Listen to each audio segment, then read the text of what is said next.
গাজা উপত্যকায় মানবিক সংকট চরমে। যতই দিন যাচ্ছে পরিস্থিতি আরো ভয়াবহ হচ্ছে। ঘরবাড়ি ছাড়ার নির্দেশে দিশেহারা উত্তর গাজার বাসিন্দারা। অনেকেই আর্থিক সংকটের কারণে যেতে পারছেন না, আবার কেউ কেউ পথিমধ্যেই হামলার শিকার হতে পারেন বলে আশঙ্কা করছেন। এদিকে গাজায় যুদ্ধ বন্ধ ও জিম্মি মুক্তির দাবিতে তেল আবিবে বিক্ষোভ হয়েছে লন্ডনেও। ইমতিয়াজ আহমেদের রিপোর্ট।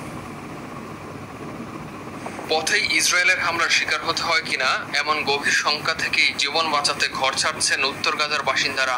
গত রাতে গাজা শহরের এক শিশু হাসপাতালের উপর চালানো হয় একের পর এক বোমা হামলা। গাজার স্বাস্থ্য মন্ত্রণালয় বলছে সেখানে কোনো প্রাণহানি না হলেও হাসপাতাল ছেড়ে পালিয়ে যেতে বাধ্য হয়েছেন অন্তত 40 রোগী।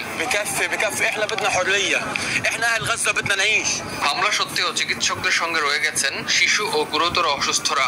ইনকিউবেটর ও ডায়ালাইসিসে থাকা শিশু ও রোগীদের উপর করা বোমা হামলাকে ভয়াবহ বলে উল্লেখ করেছেন যুক্তরাজ্যের মধ্যপ্রাচ্য ও উত্তর আফ্রিকা বিষয়ক মন্ত্রী হ্যামিশ ফ্যালকনার।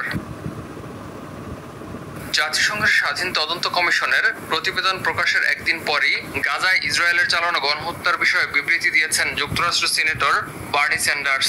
বলছেন, ফিলিস্তিনিদের হত্যাযজ্ঞে যুক্তরাষ্ট্রের মদদ বন্ধ হওয়া উচিত।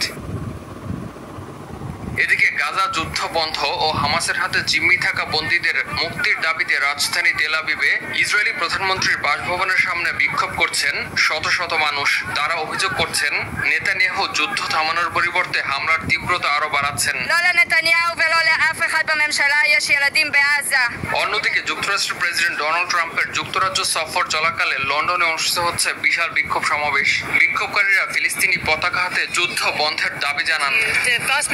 British people to make their feelings known about the fact that they hate Donald Trump, they hate his politics. Imtiaz Ahmed, RTV।